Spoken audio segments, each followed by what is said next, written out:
de las relaciones internacionales y la política exterior. Hoy Edgar nos va a profundizar en ese tema. Él tiene una trayectoria extensa en la administración pública, fue viceministro de Finanzas, también formó parte de la junta directiva del IX. Ya te Dice, estoy cambiando. me cambias de vice por ministro. Por ministro, ya viste, ya te cambié también el rango. Y también es investigador del Instituto de los Problemas Nacionales de la Universidad de San Carlos, investigador en el área económica, así que él tiene todo el contexto, dominio de todo ese contexto de cómo Guatemala tiene su política exterior basada en desarrollo económico o en productos comerciales, y es de lo que hoy nos va a platicar. Así que le damos la bienvenida, por favor. Quiero que lo interrumpan cuando tengan una duda. Cualquier duda que tengan, interrumpan para que no se queden con ello. Y es bueno que ustedes interactúen, porque aquí no solo va a hablar Edgar o solo él les va a presentar, sino quiero que ustedes interactúen. Así que le damos la bienvenida y te dejo el micrófono. Bueno, muchas gracias, Regina. Veo que es una clase bastante numerosa, ¿verdad? Hay como 85. Eso les digo yo, que a mí me aparecen hoy 112 en mi listado y ahorita están conectados 93. Sí, Sí, sí. es numerosa. Bueno, pues me invitaste a dar hacer un análisis de las relaciones internacionales, las relaciones exteriores del país y sus vínculos que tiene con toda la política económica y las políticas públicas. ¿Es así? Es así. ¿Alguien ¿Hay, levantó una mano? No. Okay. hay algún interés ahí de alguien para ver algo más que otras cosas, o qué es lo que han estado viendo, tal vez para presentarme y preguntar si puedo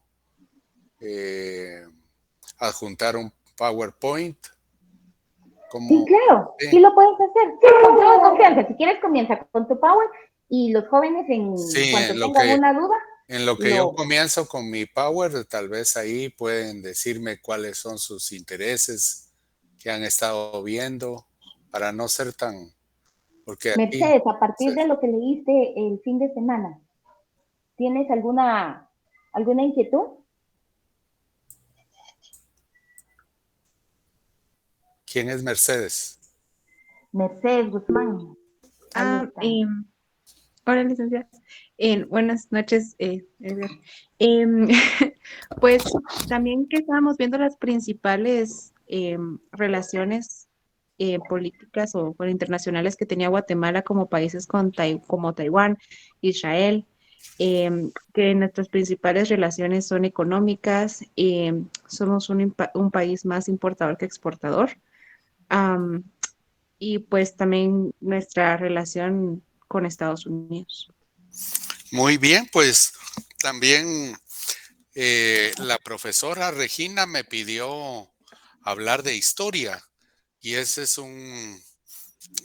el método histórico es bien importante para la explicación de cualquier tipo de problemática. Entonces me agradó mucho que me haya pedido eso, y lo que yo les tenía de título es ver las relaciones internacionales en función de la geopolítica hemisférica. Guatemala está insertada en el hemisferio occidental, y eso ha determinado mucho las características que ha tenido sus relaciones internacionales, precisamente por su cercanía como traspatio de los Estados Unidos. Entonces la historia de las relaciones internacionales de Guatemala va caminando con los diferentes cambios que ha habido en los Estados Unidos, de su política interna también. O sea, es un tópico que hay que vincularlo a los aspectos de poder interno y cómo se han ido configurando en la Guatemala de hoy. La compañera, no recuerdo el nombre, quien preguntó, ¿cómo? Mercedes Guzmán. Mercedes. Mercedes. Mercedes dijo algo que hay que relativizarlo. Pareciera que son relaciones económicas, pero son eminentemente políticas. Si ustedes pueden ver aquí, yo les tengo una serie de láminas aquí que van dando la evolución y la fisonomía que tiene las relaciones internacionales de Guatemala en pro de algún esquema de poder o totalmente en contra. Si ustedes ven en la parte de arriba, en los años 80, a finales de los años 70, la llegada al poder del Frente Sandinista de Liberación Nacional reconfiguró toda una serie de reacciones internas. En Guatemala era la era de el presidente Reagan y eso de alguna manera también reconfigura los esquemas de poder interno en Guatemala. Eso es muy importante tenerlo y en los años 50 y 60 tenemos, ahí les recomiendo mucho, ahí estaba Regina preguntándole sobre el libro de Linaje y Racismo cuando yo entré, pero es una lectura obligada de cualquier estudiante de ciencias sociales, la lectura de Fruta Amarga, la experiencia de la CIA en Guatemala, cómo empieza el poder, que todo el esquema de políticas que podrían denominarse anticomunistas, después se convierten en la teoría, en los esquemas de la seguridad nacional en los años 70 y en los años 60 es la década de la lucha antiinsurgente. Pero el caso de Guatemala también es interesante porque les tengo un libro que también recomiendo mucho, que se llama Exmíbal contra Guatemala. Y eso quiere decir que el modelo que se ha tenido en materia económica en una relación con esquemas de poder y de toma de decisiones de empresas de los Estados Unidos en Guatemala es un modelo extractivo, ¿verdad? Tenemos el azúcar, el banano agrícola extractivo de recursos naturales, muy diferente al caso del sudeste asiático, principalmente Corea, que así se ha desarrollado bajo la sombra, bajo la protección de los Estados Unidos de América. Entonces yo tengo un interés especial en dejarles cómo ha sido de diferente el modelo, sobre todo hacia la industrialización que se ha tenido en Corea y explicarnos por qué en Guatemala no se ha tenido ello, porque si en las relaciones internacionales privara el esquema de la competitividad y de lo económico, tendríamos que tener unas relaciones internacionales exteriores de política comercial menos asimétricas de lo que tenemos en los diferentes acuerdos de libre comercio. Y eso me voy a ir deteniendo en explicarles. También se tiene aquí del lado derecho, inferior derecho, ustedes pueden ver cómo una serie de países han tenido mayor independencia o han ido persiguiendo, asociándose para promover políticas anticoloniales, aunque hay mucha falta de sintonía en este momento en todo lo que es el movimiento de países no alineados. Por ejemplo, yo les llamaría el foco de atención ahora en la crisis que está teniendo la República de Níger en el África, que es muy típica de los regímenes africanos, ¿verdad? De los cambios que se vienen dando, pero el movimiento de países no alineados son los que tratan de moverse y conjuntarse para no ser jalados por las grandes potencias, lo que se denomina en términos políticos por las potencias imperialistas. Y del lado inferior izquierdo, pues la política desde 1954 que ustedes tienen aquí, la contrarrevolución que se dio en Guatemala, ¿verdad? Es una constitución con unas características anticomunistas, ¿verdad? Muy marcadas. Entonces, todo lo que fue la intervención extranjera con apoyo de la CIA de los Estados Unidos en 1954 reconfigura hasta estos días la política exterior y la política interna que ha existido en Guatemala. Vamos aquí. Yo quisiera que tuviéramos bien claro este término, porque este término es el último grito de la moda, ¿verdad? La reconversión que ha tenido la política interna en los Estados Unidos y también exterior después de la pandemia. Después de la pandemia va dirigida a una no dependencia que se tuvo desde los años 90 de la China continental y del sudeste asiático como el taller industrial del mundo. Entonces es una política de las empresas de Wall Street y del Departamento de Estado ahora buscar el nearshoring y el ally-shoring, que quiere decir, por ejemplo, en el caso aquí, si ustedes ven mi flecha, en el caso centroamericano, ¿verdad? Que es una franja bastante estrecha, servir como Guatemala, El Salvador, Honduras, podrían servir como un canal de comunicación, de exportación hacia la costa este de Estados Unidos y hacia el lado oeste y también hacia la comunidad europea, la Unión Europea, y también lo que está haciendo mucho el Perú y Colombia, que son los tratados de Asia-Pacífico, ¿verdad? Pero el nearshoring tiene que ver con una industrialización. Ese es un término que vamos a estar manejando a lo largo de toda la plática, porque la competitividad y las relaciones internacionales se dan en base a un tema de gana-gana, en donde el país industrializado o tiene que ser forzosamente lo que se llama exportaciones de mayor valor agregado.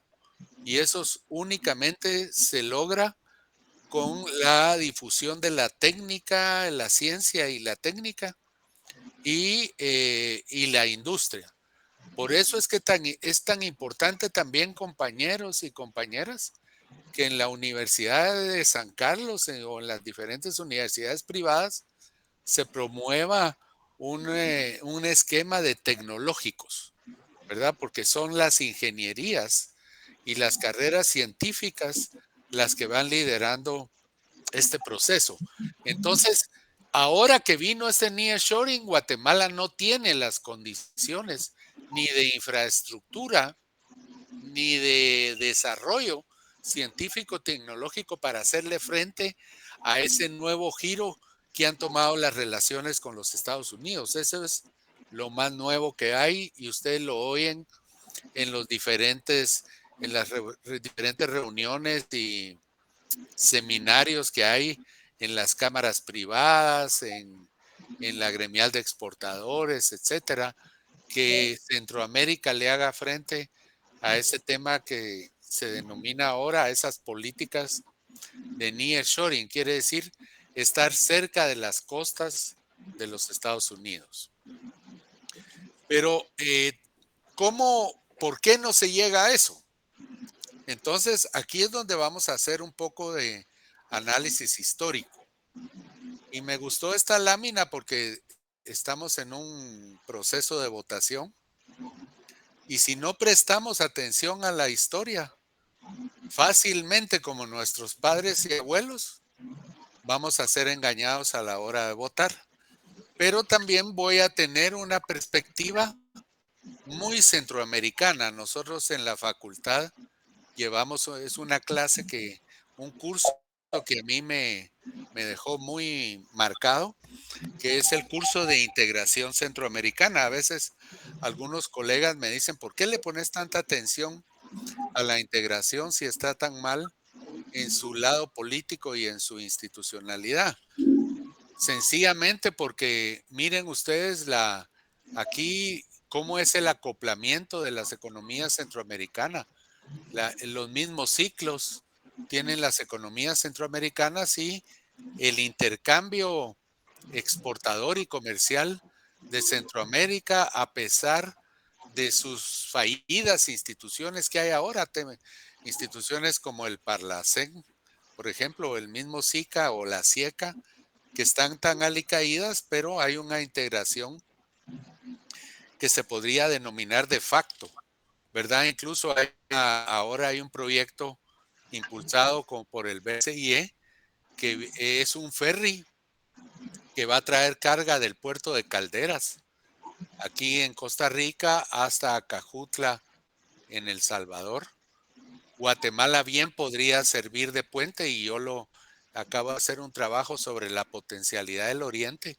Y cuando uno se coloca, por ejemplo, en la frontera de Anguiatú, uno ve la cantidad de trailers que vienen de Acajutla y del Salvador buscando el Caribe guatemalteco, ¿verdad? Entonces, ahí es donde puede darse un conjunto de lo que se llama consolidar la integración centroamericana para mejorar las relaciones con el resto del mundo en términos económicos, y también podrían ser que va combinado con lo político, ¿verdad? Pero, ¿cuál es la fisonomía de las relaciones nuestras? A raíz del golpe de Estado que se le da al gobierno de Arbenz en 1954 y la entrada de lo que se denomina la liberación, que son partidos que incluso perduraron y lo que tuvieron bastante protagonismo en la configuración de la última constitución, los partidos que venían desde esa época, pero tenía que ver con una posición muy dominante de los Estados Unidos, que ahora ustedes no ven, porque ahora los Estados Unidos, por ejemplo, está al revés, tratando de consolidar la democratización en Guatemala, y los mecanismos políticos de la clase política guatemalteca se resisten a ello. En 1950 era al revés. Guatemala era un país ejemplo de la democracia en América Latina, y con el impulso de este ministro de Relaciones Exteriores de los Estados Unidos y del presidente Eisenhower, se impulsó un golpe de Estado que le da toda una fisonomía militar anticomunista inicialmente en los años 50. Luego se reconfigura una política interna antiinsurgente en los años 60, como vamos a ver, y en los años 70 a un esquema que se denomina de gobiernos militares, que privó mucho también en el cono sur de América Latina, movido bajo la doctrina de la seguridad nacional e impulsado y financiado y con actores del Comando Sur de Panamá, puramente actores militares. La CIA, que venía bajando en Guatemala en el Departamento de Estado, y la misma ID, que es la cooperación de los Estados Unidos, estaba impregnada de elementos de la CIA, y esto también hace que se reconfiguren una serie de políticas internas. O sea que, Solo Mercedes levantó la mano. sí, aquí no veo, me pueden Yo te voy interrumpir. moderando. Sí. Mercedes, ¿alguna pregunta, Sí, Mercedes? Dime solo o una dime. duda respecto justo a eso de la doctrina de la seguridad nacional. Lo habíamos comentado en otra clase y no sé si nos pudiera explicar un poquito más y por qué en los setentas.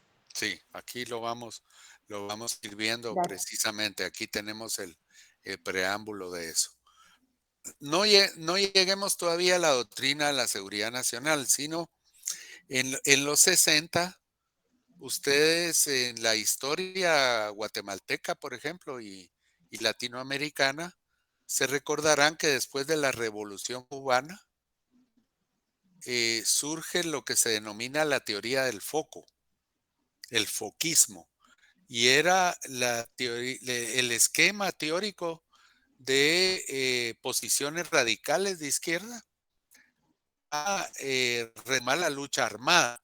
En Guatemala había mucho resentimiento de lo que había sucedido en el 54. Entonces, el 13 de noviembre hay un levantamiento militar con mucha influencia de las ideas de la Revolución Cubana, y también esto tiene que ver con la gran polarización que había en el mundo. Recordemos que desde el 54 también Estados Unidos estaba inmerso en la guerra de Corea, donde se apoya a Corea del Sur y estuvo con gasto militar billonario los Estados Unidos participando y teniendo un antagonismo en contra de la Unión Soviética. Entonces eso deriva en una serie de políticas internas en América Latina vinculadas con la reforma administrativa, porque el gobierno de Kennedy, que era demócrata, a pesar que era demócrata y era un gobierno tal vez un poco más al centro, no tal vez, sino muy seguro más al centro, con mucha simpatía popular, John F. Kennedy, pero muy anticomunista también por la lucha en contra de la Unión Soviética, la crisis de los misiles en Cuba, ¿verdad? Y eso fue derivando en una serie de ayudas y políticas internas que impulsaron lo que se denomina la Alianza para el Progreso. Incluso uno encuentra diversas oficinas del Estado con esos nombres que vienen de una tecnoburocracia apoyada por la AID, que impulsó reformas administrativas diversas en en América Latina y por supuesto en Guatemala, ¿verdad? Eso lo que implicaba también era un cerco hacia la cortina de hierro, ¿verdad? En Guatemala había muchas luchas políticas internas. Recordemos que en el 63 hay un golpe de Estado.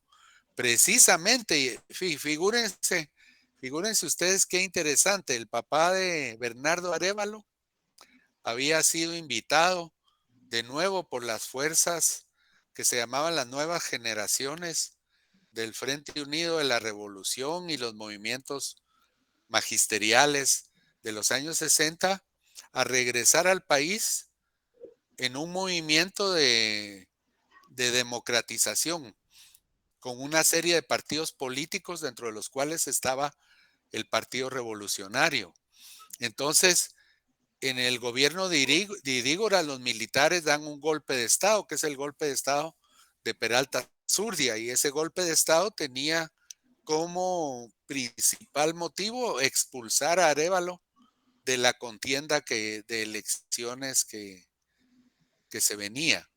Y eso deriva desde el 63 al 65 en un gobierno militar que promulga una nueva constitución. Hay elecciones, las gana un gobierno civil, pero muy condicionado por los militares. Y luego ese gobierno civil con el Partido Revolucionario pierde las elecciones y entra el gobierno de Arana,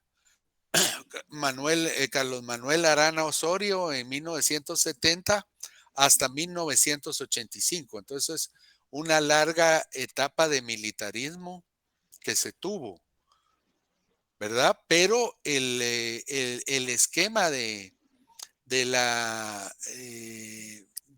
los Estados Unidos y de la injerencia de los Estados Unidos era también de mucho apoyo al ejército. Por eso los Estados Unidos no protestó por el golpe de Estado en 1963 y se comienza a configurar una política antiinsurgente. Esa política antiinsurgente se acentúa en 1970 con el gobierno de Arana. Yo no voy a pretender darles una clase de historia política, solo voy muy rápido. Y ahí se comienza a reconfigurar la doctrina de la seguridad nacional con una fuerte presencia de los gobiernos militares del Cono Sur y del Brasil y de Bolivia también, golpes de Estado en toda América Latina, apoyado por, recordemos que hace poco acaba de morir Henry Kissinger, que fue el funcionario del Departamento de Estado que promovió todos esos golpes de Estado y un esquema militar en América Latina, porque Los movimientos sociales venían muy radicales en toda América Latina. Por ejemplo, en Uruguay estaban los Tupamaros, en Argentina había toda una seria violencia política, y en ese sentido Guatemala reconfigura ahí sus relaciones con estos gobiernos, que también tenían una fuerte relación con Israel y con Taiwán. Tengamos en cuenta, ustedes que preguntan, ¿qué papel tuvo Israel y Taiwán? Es un papel armamentista de primer nivel. O sea, los militares israelíes apoyaron a todo lo que es la defensa interna y la represión en Guatemala durante esos tiempos. Y en Guatemala con Israel la relación se acentúa por mucho agradecimiento, porque Guatemala tuvo un papel protagónico en la configuración del Estado de Israel en 1948. Yo creo que eso ya ustedes seguramente lo saben, o si no, lo podemos recordar aquí, pero eran momentos de mucha convulsión política. Y entonces eso reconfigura un sistema de relaciones internacionales muy vinculado el país sobre todo con el Partido Republicano. Recordemos que también en los años 70, ya a mediados de los 70 y los 80, viene la era de Ronald Reagan y Margaret Thatcher, que tiene una clara vinculación también con un nuevo modelo económico que se ensaya inicialmente en Chile de Pinochet, que se llama el modelo económico neoliberal. Bueno, Solo Edgar, sí, Evelyn Polanco levantó la mano. ayúdame ahí, pues. No te escuchamos, Evelyn. No sé si ya me escuchan. Ahora sí. Buenas noches.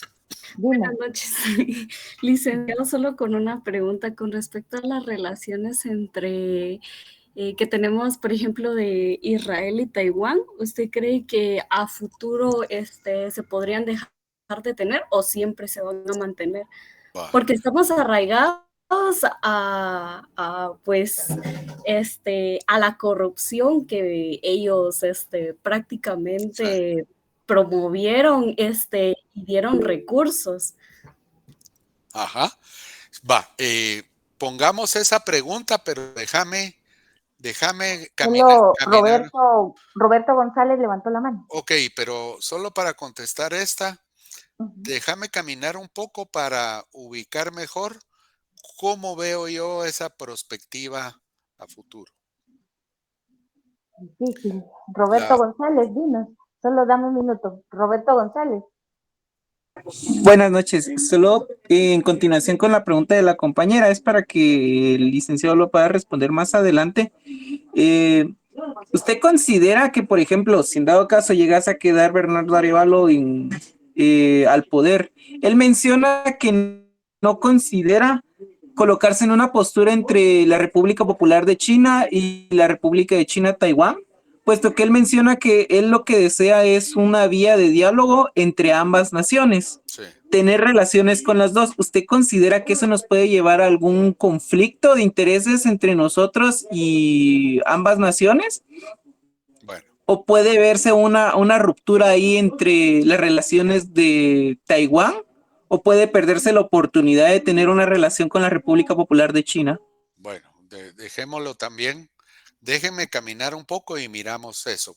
Ahorita estamos en la historia, pero y con mucho gusto voy a contestar esas preguntas. Pero miren qué injusto el tema. Y aquí lo que les quiero poner es las relaciones, los acuerdos de libre comercio que se han venido celebrando, sobre todo muy fuerte desde el gobierno. Empezaron con el gobierno de Arzú y se reconfiguraron en el gobierno de Óscar Berché con el tratado que se denominó el CAFTA, de Centroamérica con los Estados Unidos, o sea, la liberalización comercial.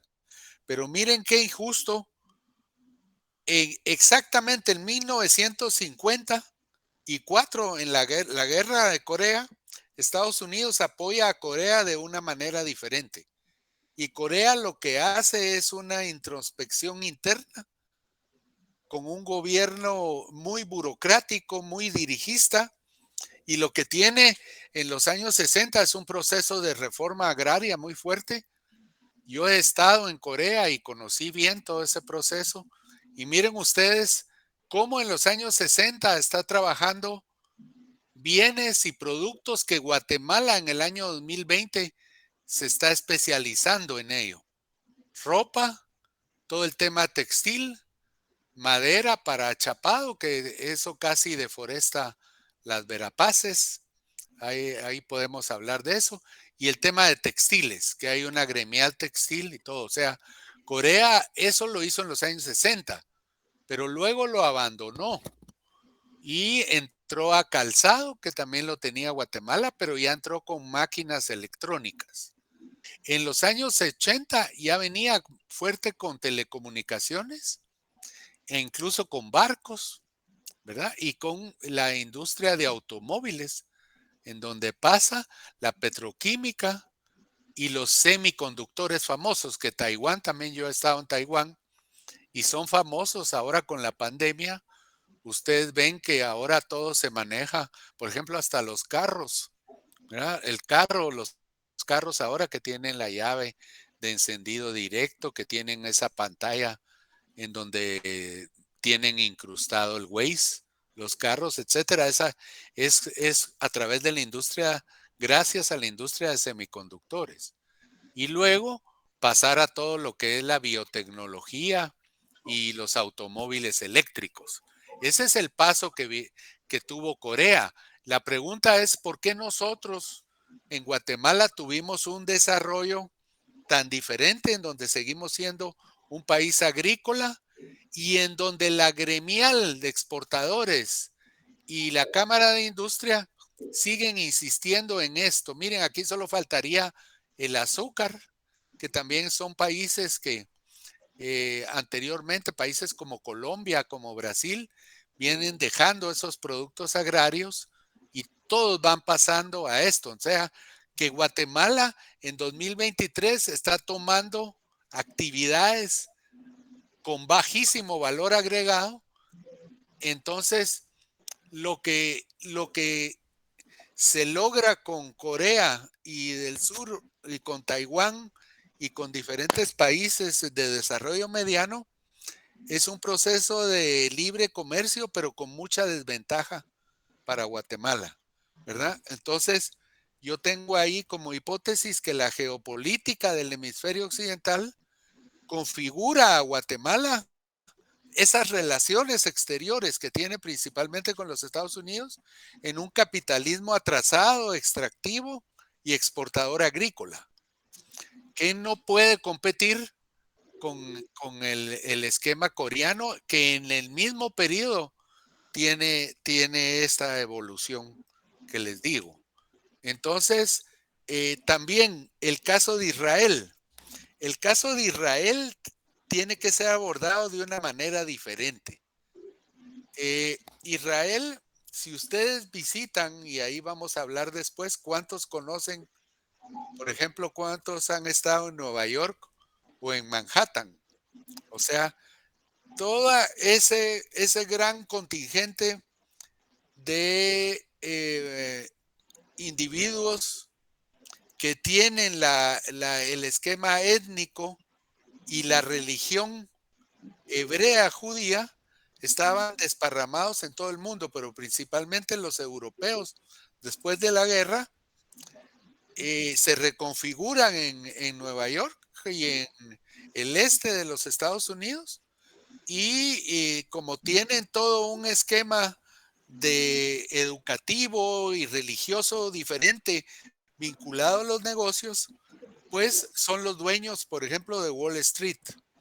Y los mismos partidos políticos de los Estados Unidos tienen un esquema cultural, si se puede decir así, de apoyo a la consolidación del Estado judío, ¿verdad? Es un tema de negocios, digo yo, de cultura, de guerra, de ejércitos, de armamento, y ahora de mucha religión también, en el caso guatemalteco, que hay una gran identificación.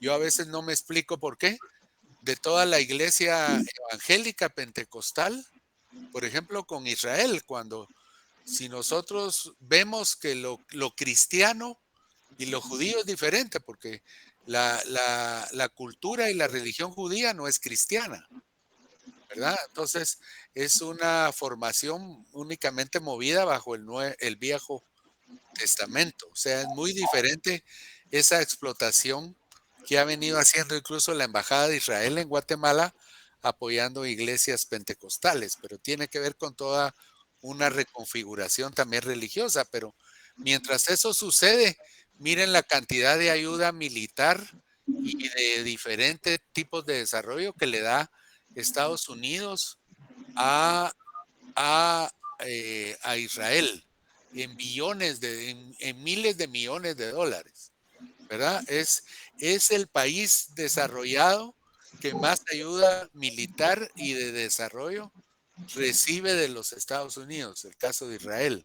Entonces ahí hay una fuerte predominancia de todos esos temas ahora en Guatemala que nos aleja de los países no alineados y del mundo árabe, porque por esa vinculación que tenemos hacia ese tipo de relaciones que traemos desde los años 60, nos aleja mucho del mundo árabe y de países con tradición musulmana, por ejemplo, ¿verdad? Eso hay que tenerlo así presente.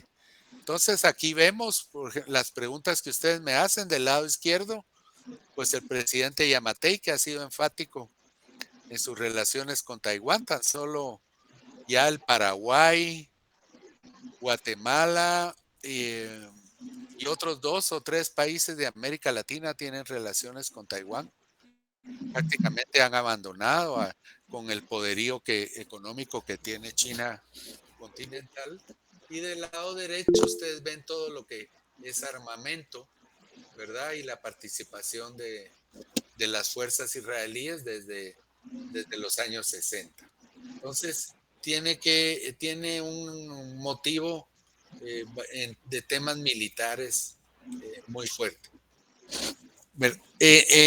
Viendo la historia con la firma de los acuerdos de paz, se planteaba la apertura democrática, pero también un fortalecimiento, tanto de la integración, recordemos los tratados de Esquipulas 1 y 2, y la apertura de relaciones con los países BRICS. Este tema de los países BRICS es muy interesante porque va a haber una reunión ahorita, ahí es donde está Brasil, está Rusia, está China, está la India y otras naciones fuertes, pero también hay unas polarizaciones muy fuertes. En la próxima reunión de los países BRICS no va Putin, sencillamente porque Putin está arraigado, no puede salir de su área de influencia, sino sería detenido por la OTAN, etcétera. Pero toda esa relación con Asia, África y el Caribe es muy accidentada, incluso con el Caribe tiene que ver un tanto con el tema de Belice. El diferendo de Belice también tiene toda una serie de presiones a que Guatemala no pueda armonizar de una forma más cómoda las relaciones con los países del Caribe. La democracia planteaba nuevos modelos y es este modelo del multilateralismo que podríamos hablar, que es vincularse al sistema de Naciones Unidas, al esquema del FMI, dentro del cual Guatemala es país signatario. Ustedes han oído hoy la OMC, que antes era el GATT. Centroamérica se adhirió al GATT en 1989. Se trató de configurar una política externa común de Centroamérica. Yo trabajé en eso, podemos hablar bastante de eso. Y también insertarse en la OSD, que es la Organización de Cooperación y Desarrollo, en la que tan solo unos pocos países de América Latina han podido acceder, porque también está el tema de democratización y de instituciones. Ahí está ya Costa Rica, para mencionarles uno que se ha salido de los esquemas con buen éxito y mejor competitividad que Guatemala, y también está Colombia, ahí en la OSD. También se planteaba las relaciones con la India, que algo se ha avanzado, con algunos países árabes y del África, muy, muy, muy todavía muy alejados de los no alineados. Y lo que ustedes me preguntaban, un tanto con Rusia, después del cambio que se ha dado en Rusia, y con China continental, pues déjenme decirles que es una contradicción no tener relaciones con China continental, porque es el segundo país, o casi el número 1 ahorita, de proveniencia de los artículos que importamos. Y Guatemala tiene una altísima propensión a importar en estos momentos. Entonces, suena contradictorio. Si fuera económico, la cuestión, como fue la primera pregunta, inmediatamente debiéramos tener las relaciones con China continental, pero es más que todo, y ustedes pueden ver que es ideológico este tema. O sea, que no priva tanto lo económico como creemos, ¿verdad? Ahora, tiene que ver, hay un recambio ya en la parte económica que vamos a hablar.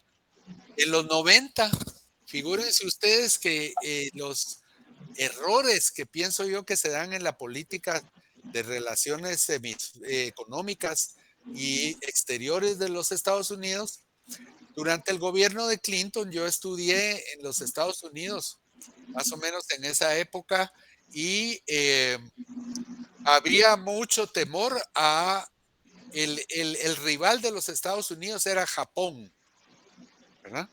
Entonces, para poder equipararse con el poderío de Japón, las empresas de los Estados Unidos de Wall Street toman una decisión y es deslocalizarse, o sea, voltearse a China y los países del sudeste asiático como gran taller industrial. Y ello permitía a los Estados Unidos un desarrollo más cómodo, no tan vinculado a la industria y a los talleres industriales, sino con la pujanza que se tenía de la globalización. Y ellos decían, yo recuerdo que yo fui a muchos foros y hablaban de que con el desarrollo de los fletes y del transporte, los barcos incluso venían de la China, había barcos que tenían maquilas y en el trayecto venían produciendo los diferentes productos de intercambio.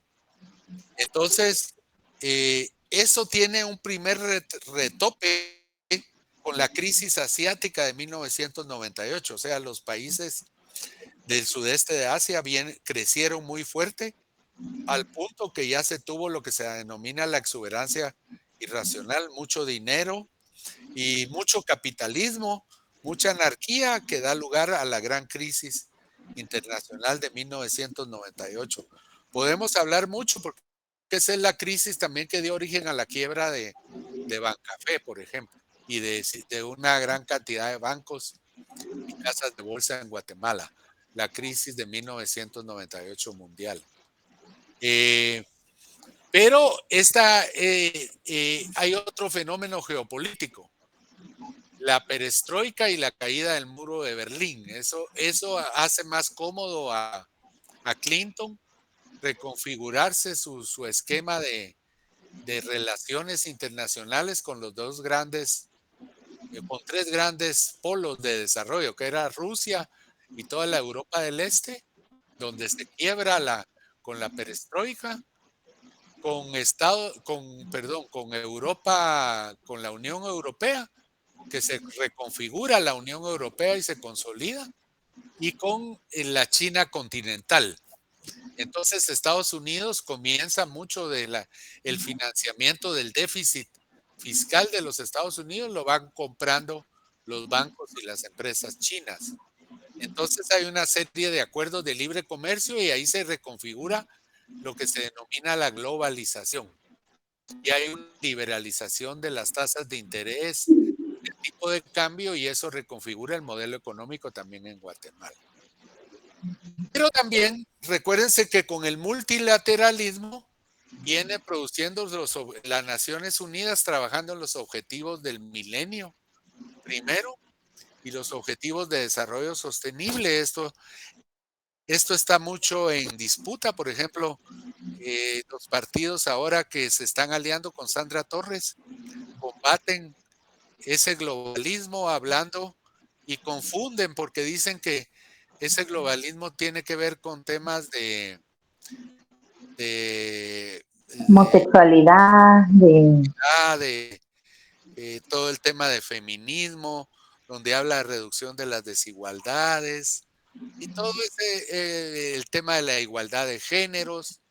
Y entonces igualdad. se ha llevado a esquemas extremos, pero el desarrollo sostenible es un sistema muy coherente que ha venido produciendo una gran cantidad de agendas. Entonces, Guatemala ha venido estando rezagada y entran todos los acuerdos de libre comercio. Aquí, esta es una plática que acabo de dar sobre política económica en Guatemala que la di hace poco para unos grupos de la candidatura de el decanato de la Facultad de Ciencias Económicas.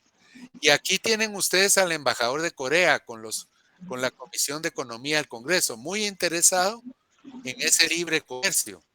Pero él dice, él traería los carros, por ejemplo, Hyundai, y le abre el mercado a más cuotas del azúcar. O sea, yo no le veo el intercambio de igualdad ahí, sino un intercambio completamente desigual, ¿verdad? Entonces hay un tema aquí. Esta fue una plática que yo di hace un tiempo sobre política comercial externa también ahí en la Facultad de Ciencias Económicas. Solo un minuto, Edgar. Elio Noé levantó la mano. Sí. Elio. Sí, buenas noches. Solo cuando sea pertinente, si nos puede explicar el licenciado qué ventajas le ha visto él en estos casi 25 años de los tratados de libre Sí. comercio con Estados Unidos A eso y voy. si ha visto alguna ventaja real o estábamos eso. mejor antes. A eso Y la voy. otra, solo un paréntesis, que yo no me di cuenta cuando se murió Kissinger porque no tengo esa noticia. Pues ahí usted tiene que estar en la inmediatez de la noticia ahí que con criterio puede. Ahí lo cubrieron. Kissinger se murió hace como unos 2 meses, ¿verdad? Fue el que apoyó el golpe de estado de Pinochet. Ese era Henry Kissinger. Murió casi de 95 o 100 años. Una cosa así. Ahora, ¿qué nos ha traído la política comercial externa librecambista? ¿Verdad? Nos ha traído esto. Miren cómo veníamos con el modelo coreano en 1979. Tengo aquí trabajos, por eso miren la importancia de un profesor. A mí me cambió la vida Alfredo Guerra Borges, que fue mi profesor de integración. Y él hablaba en los años 80 de política económica centroamericana, del papel del Estado, del fortalecimiento del mercado común para el fomento industrial, del convenio de régimen de industrias centroamericanas de integración que se tenían pensado instalar en Nicaragua, una industria que supliera a todo el resto y que hubiera un desarrollo equilibrado de industrias en todo Centroamérica. Eso se adversó mucho, que se decía que era muy socializante la programación industrial, ¿verdad? Y se hablaba del arancel externo común y de fortalecer al BCI en todas estas políticas. El sistema se fue volviendo obsoleto porque fue una industria que se fue volviendo muy dependiente de los incentivos fiscales y esa instalación de plantas industriales no se logró y se fue quebrando el modelo a esos tratados de libre comercio. Todo esto de la política industrial no se logró, ¿verdad? Esta industrialización no se logró, esta unión aduanera tampoco se logró, y lo que conllevó esto este es el trabajo de otro mi profesor. Les recomiendo a Luis René Cáceres, es el economista más prolífico de Centroamérica. Y él hace un trabajo sobre El Salvador y él dice que esa liberalización comercial ha traído a El Salvador desindustrialización y violencia en El Salvador. ¿verdad? Eso ha introducido el descenso del empleo de calidad, el aumento del autoempleo, mientras que la participación laboral femenina ha aumentado y la masculina ha disminuido. Y en paralelo, las reformas económicas que se llevaron a cabo en los años 90, que denota el papel de la mujer a la hora de salvaguardar el bienestar, eso ha ido cayendo porque es una precariedad laboral también en la que entra El Salvador, que es muy parecido a Guatemala, y la desindustrialización está asociada al incremento de la violencia, ya que contribuye al aumento del empleo de baja calidad, que es en donde están muchas mujeres también. El artículo concluye en la importancia de restituir la protección arancelaria. Esa es la mayor recomendación que yo dejo. No les gusta en Guatemala hablar de eso. Y apoyar la reindustrialización, la integración regional, la igualdad de género y, por supuesto, la educación. O sea, lo que me preguntabas, ¿qué ha traído el libre comercio? Toda esa precariedad del trabajo. Y aquí demuestra Luis René Cáceres, con una serie de modelos econométricos, la evidencia. Dice, existe evidencia, no tengo tiempo de explicárselos porque ya quiero ir terminando, que para los países latinoamericanos que la liberalización comercial no ha conducido al aumento de las exportaciones, ni del el G es el crecimiento. Los trabajadores desplazados por las importaciones podrían no tener posibilidades de encontrar empleo de calidad y emigrar. Esa es la conclusión que da Luis René. Y vamos a dejar esto un poco ahorita. Y eso mismo, él elaboró un trabajo para Guatemala, en donde ahí está el trabajo. Yo se lo puedo mandar a Regina si les interesa. En donde él dice, fíjense que eso es con mucho análisis estadístico. La liberalización comercial en Guatemala se llevó a cabo de manera indiscriminada, sin tomar en cuenta los posibles impactos adversos sobre la producción nacional. Por lo tanto, lejos de promover la eficiencia y la productividad, la forma comercial ha conducido a la pérdida de crecimiento económico anual. Para alcanzar ese dinamismo exige implementar un mínimo de protección a la producción nacional en el marco de lo que podría llamarse una política industrial o de bienes transables internacionalmente, que comprende incrementar la protección a los países con los cuales no se han establecido acuerdos de libre comercio, ¿verdad? Y esto, bajo diversas estadísticas, es el resultado que él da y que yo concuerdo con ello, ¿verdad? Se tiene que volver entonces a estos modelos de países exitosos, privilegiando la industria manufacturera, etcétera. Entonces, con esto yo quiero dejar de compartir.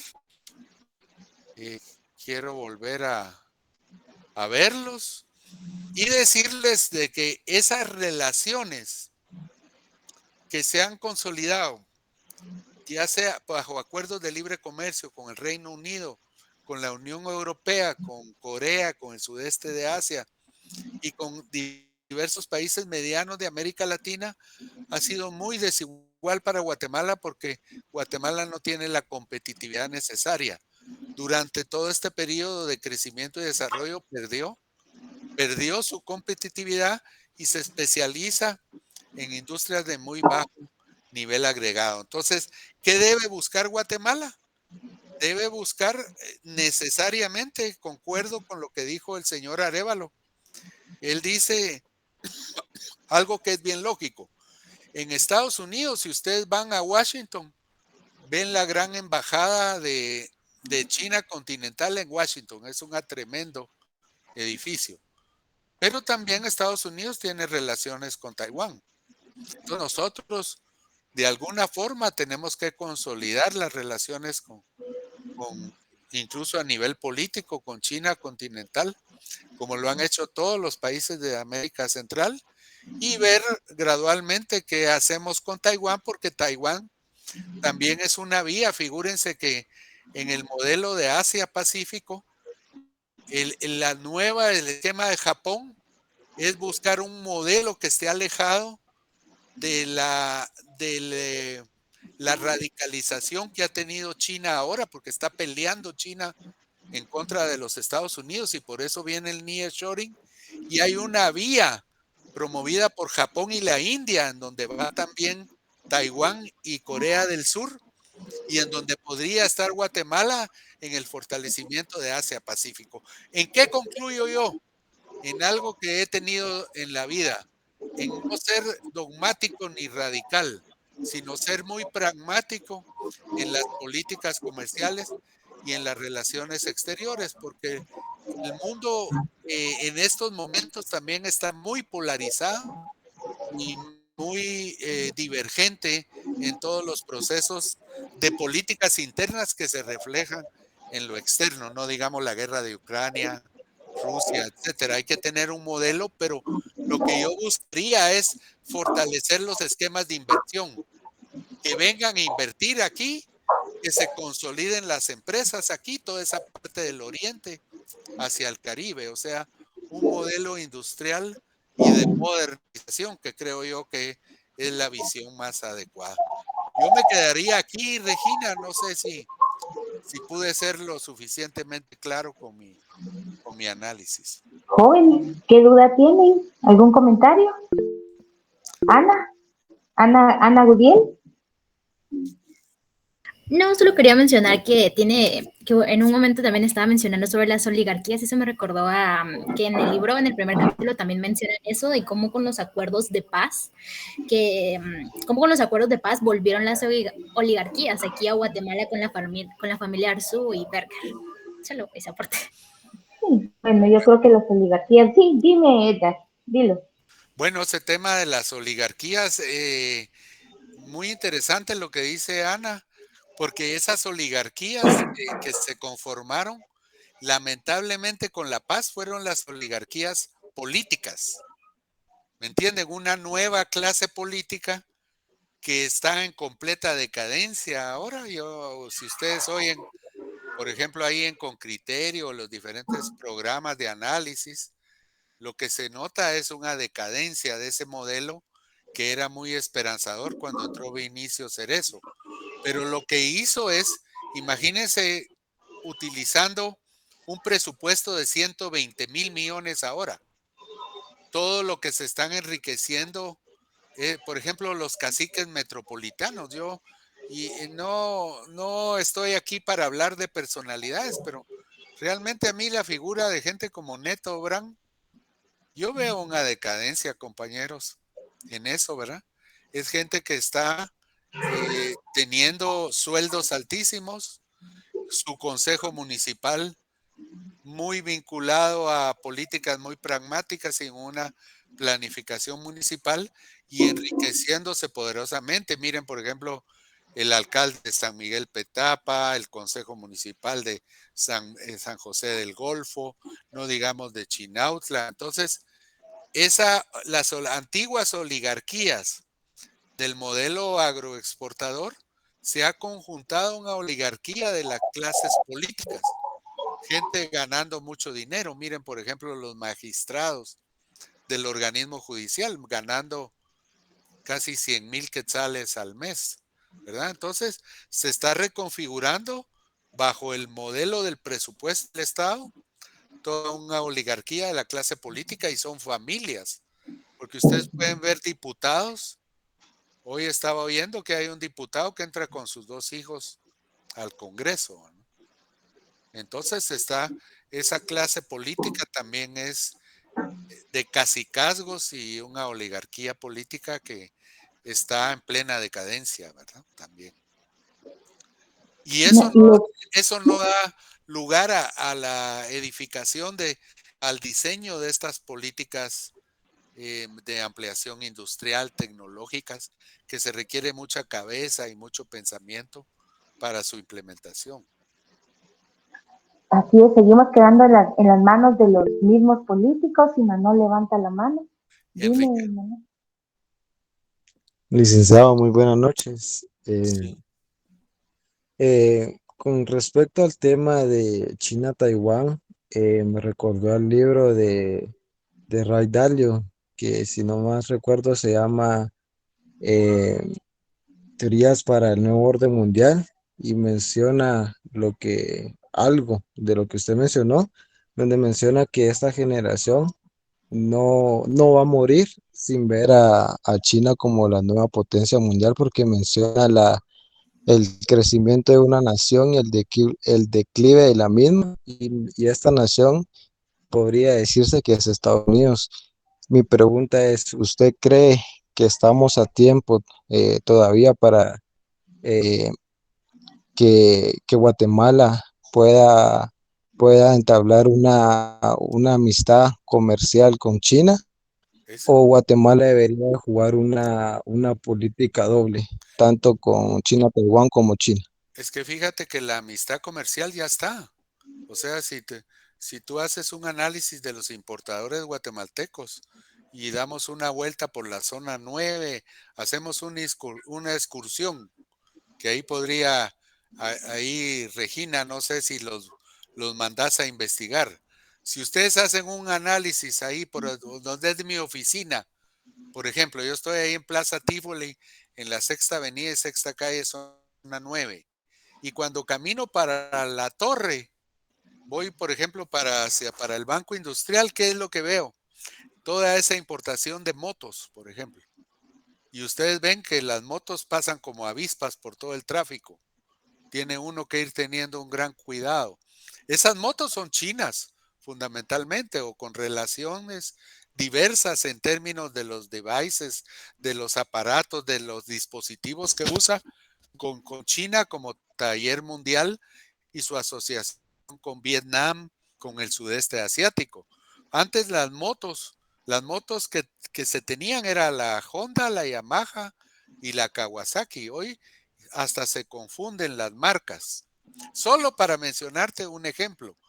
Pero todo lo que se importa y viene en la aduana, yo diría que más de un 50% viene de la China continental. Entonces ya hay una relación y resulta contradictorio no tener más vinculación política por motivos propiamente ideológicos, porque la relación con Taiwán es netamente una relación ideológica y de cierta presión que ha puesto los Estados Unidos. Entonces, el presidente Yamatei, como ha estado tan aislado de todo, ha sido inteligente, porque es un tipo inteligente, no cabe duda, en aliarse hacia Ucrania, en fortalecer con Israel y con Taiwán.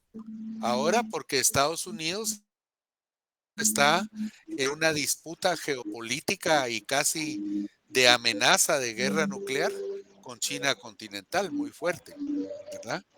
Entonces, hay un replanteamiento a nivel geopolítico. Y lo que hizo el presidente Yamatei durante este periodo es un proceso de recaer en China continental, que también es un país muy dadivoso en términos de cooperación, pero es algo que no tiene futuro, porque la mitad del mundo el poder es China continental. Entonces, si no queremos estar aislados, tenemos que fortalecer esa relación. Todos los países de Centroamérica la tienen, ¿verdad?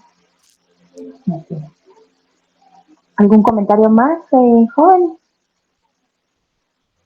¿Alguna duda? Aprovechen que Edgar tiene todo ese dominio económico comercial. ¿No tienen ningún comentario más?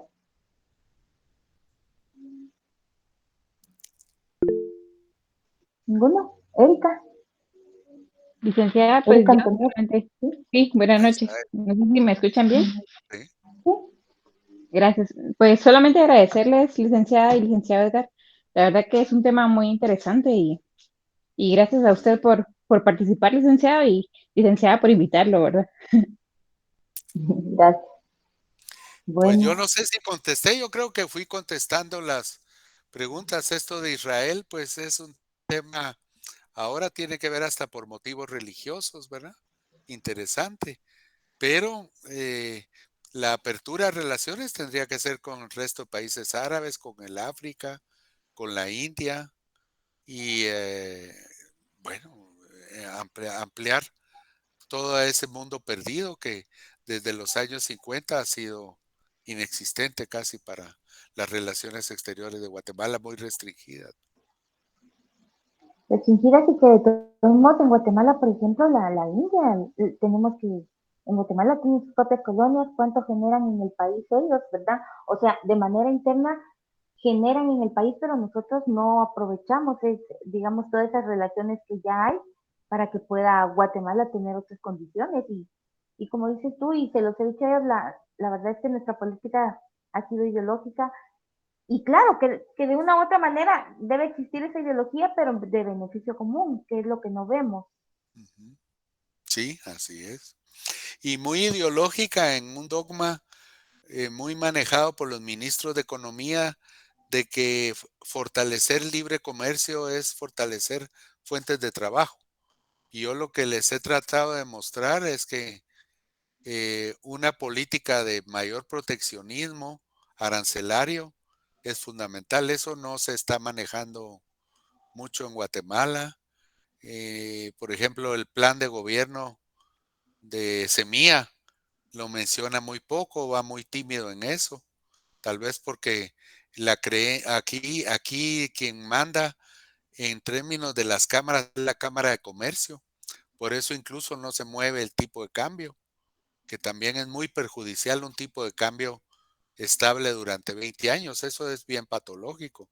Eso es una enfermedad que tiene la economía guatemalteca, pero no se mueve porque la Cámara de Comercio es la que interesa y nuestros industriales y nuestros productos se han vuelto importadores. Pero cuando el tipo de cambio suba, en verdad, las remesas bajen, va a haber un gran dolor en Guatemala porque se va a encarecer los productos y va a costar mucho reconvertirnos en industria, porque para que un país transforme su economía real de fábricas, no es de la noche a la mañana. Entonces, yo lo que he planteado, incluso estuve en un foro frente al embajador de Corea, es que es muy peligroso eso de fortalecer un país importador a base de pura remesa. O sea, no es en base a la balanza comercial. O sea, cuando ustedes ven la balanza comercial de Guatemala es tremendamente deficitaria. Quiere decir que está viniendo remesa que se debiera usar para fines productivos y está siendo usada para importación de todo tipo, hasta para que importemos jaleas y pastas de dientes. Eso es una gran enfermedad que nos va a cobrar la factura de una forma muy, muy fea en el futuro. Ustedes se recordarán de esta plática cuando eso suceda, ¿verdad? Porque eso va a suceder. Un país no puede importar, tener ese tipo de cambio y ese esquema importador, sino esa base de un esfuerzo exportador. Algo está mal ahí. Es como que yo ganara 3,000 quetzales, pero tengo un gasto de 20,000 y solo que tenga una herencia o tenga una tía rica o un sugar daddy o una sugar mami, como dicen ahora, que me esté dando pisto, pues, ¿verdad? Pero Guatemala no lo tiene. no se puede. Entonces, el sugar daddy de Guatemala, sugar mommy de Guatemala son las remesas. O sea, eso. Y entonces las remesas se debieran estar usando en criterio inteligente, no para comprar un montón de motos y carros de segunda mano, por ejemplo, ¿verdad? O sea, es muy tonto lo que está pasando con esa anarquía del liberalismo de todos estos gobiernos, ¿verdad? Elio levantó la mano. Vamos a ver ahí, Helio. Sí, para preguntarle al licenciado si hay algún grupo o algunas personas que estén seriamente ya propugnando por la reindustrialización de manera metódica y Es que conjugándola con otros países de la región para tener una oportunidad en ese sentido. Bueno, hay la Cámara de Industria, Helio, ¿verdad? Que debiera estar pasando a una fase industrial. Tú ves que hay unas plantas industriales que se están instalando ahí por San Marcos, pero de una industria de muy bajo valor agregado. Son producción de cables para la conectividad de bajísimo valor agregado. Los ingenieros, la Facultad de Ingeniería debiera estar, el CONCIT, todo el consejo, no sé si eso han hablado, Regina, ustedes de qué hace el Consejo de Ciencia y Tecnología, la misma Universidad de San Carlos. Miren, la formación, por ejemplo, la formación que debiera tener la misma universidad es tener un número limitado, tanto de economistas, auditores, abogados, etcétera. Pero los centros regionales están llenando esas carreras y ya no se prioriza ni las matemáticas, ni la ciencia, ni la ingeniería. ¿Qué quiere decir? Que todos estamos acomodados a depender de la jalea chilena, de la pasta de dientes mexicana, de los relojes de Taiwán. Ya no producimos nada y nos volvemos comerciantes importadores, ¿verdad? Pero es muy difícil. El que se esté metiendo en la industria, pues es el que lleva la punta de la tecnología, pero los gobiernos deben impulsar y proteger eso, ¿verdad? De lo contrario, se desindustrializa. ¿Sí, Regina? Sí, yo entiendo el punto que tú planteas, pero también nosotros no tenemos el recurso o la mano que se necesita, esa mano técnica que se necesita. Por ejemplo, tú citabas San Marcos y el mismo alcalde de allá dijo que no tienen la gente preparada para enfrentar o para poder trabajar en esta nueva empresa que hay, que es esta empresa automotriz, que es la que tú estás citando, que acabas Sí, de sí. ignorar, pero no Pero tenemos. yo te planteo, no lo tenemos porque no seguimos el modelo de Corea. Entonces, lo que yo les dejo de trabajo ahí con Regina es estudien cómo se desarrolló Corea y se van a dar cuenta qué diferente fue el modelo burocrático, político interno de Corea. Un modelo completamente intervencionista que se llama los chaebols coreanos, que eran empresas públicas con el Estado protegiendo a las industrias y a la industrialización. Y además educó a la gente. En Taiwán hay escuela hasta en último. Yo conozco Taiwán, he ido 2, 3 veces a Taiwán. Y su política educativa es diferente, pero miren ustedes el desastre por ejemplo, Guatemala ya no hay educación media pública. O sea, la educación debe ser fundamentalmente educación pública. Así es en Europa, así es en los Estados Unidos. Entonces nosotros perdimos. Ahora lo que se hace es la evaluación de matemáticas, de ciencias de los estudiantes de los colegios, incluso privados, de educación de clase media y baja, es una deficiencia completa en carrera, en matemáticas, en ciencia, en tecnología. Entonces, Regina, por eso es que estamos completamente, y como estamos acomodados a importar, entonces en el mismo desarrollo territorial de San Marcos, preguntémosle al gobernador de San Marcos cuál es el plan de desarrollo territorial y vas a ver que ni siquiera te lo va a entender, porque si vemos hasta candidatos ahora que vemos, que hasta burla se les hace porque son candidatos de muy altísimos puestos y que miren ustedes lo que está sucediendo, incluso muchos de los candidatos presidenciales, cuando uno miraba su grado cognoscitivo de comprensión de varios de los candidatos, es realmente penoso. No digamos de los alcaldes, Regina, y te estoy hablando de alcaldes metropolitanos. Imagínense ustedes cómo está el sistema de alcaldías en Quiché, o en Alta Verapaz o Baja Verapaz. Evelyn tiene levantada la mano. Dinos, Evelyn. Sí, y licenciado, una consulta, por ejemplo, con las carencias actuales que se tienen en el país, ¿cómo usted cree que, porque usted dijo que pues Guatemala pudiera progresar si se aplicara el modelo que aplicó Corea cuando estaban en la quiebra. ¿Usted cree que en Guatemala sí tiene los recursos para aplicarlo en la actualidad?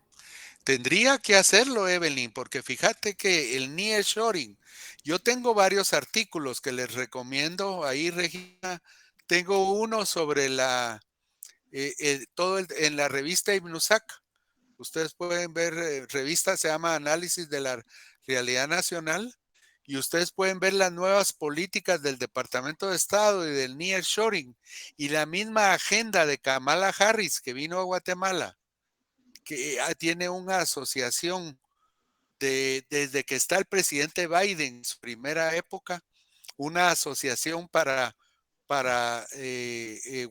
Centroamérica, Estados Unidos, tiene que ver, por ejemplo, las políticas del gobierno demócrata de ahora, lo que se llama la Bidenomics, apúntenlo por ahí, Bidenomics, tiene que ver con la reindustrialización de los Estados Unidos.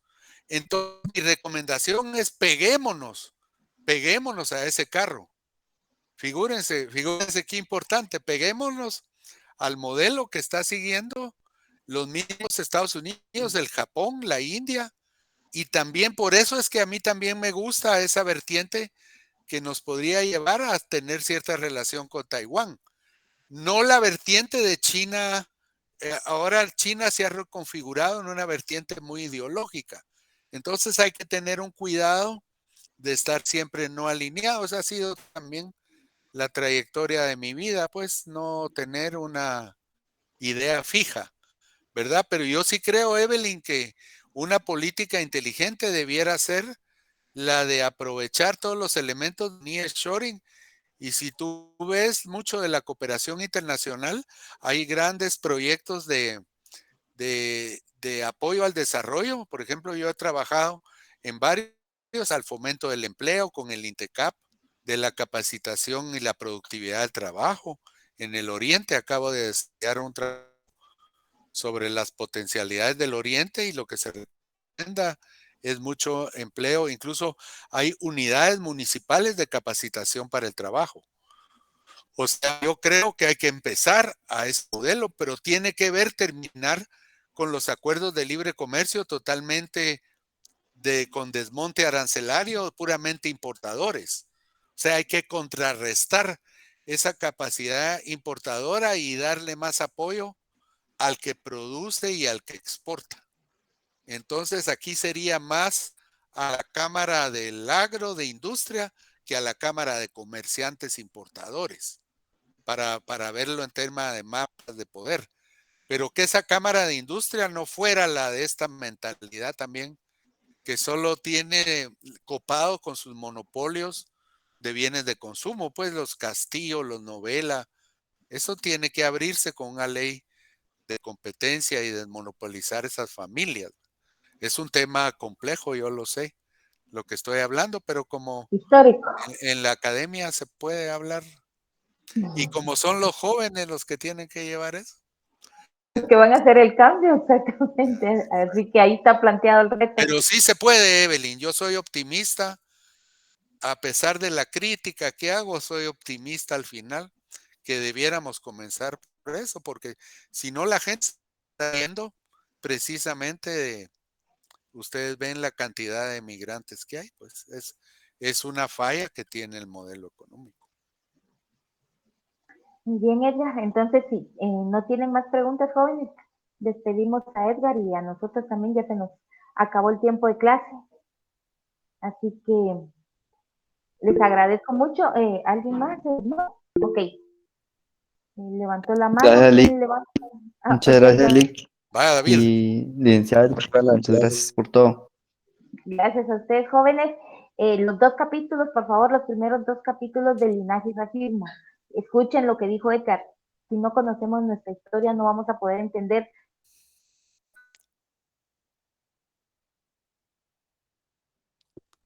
Gracias, Lick, muy buena clase. Gracias, feliz noche. Vaya, así que los primeros 2 capítulos para el viernes. Sí, que lean a doña Casaus.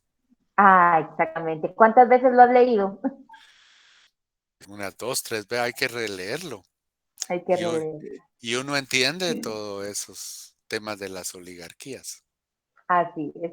Así que los primeros 2 capítulos, jóvenes, sin falta, por favor. Y nos Muchas vemos el viernes. gracias. Gracias, Edgar. A todos. Excelente.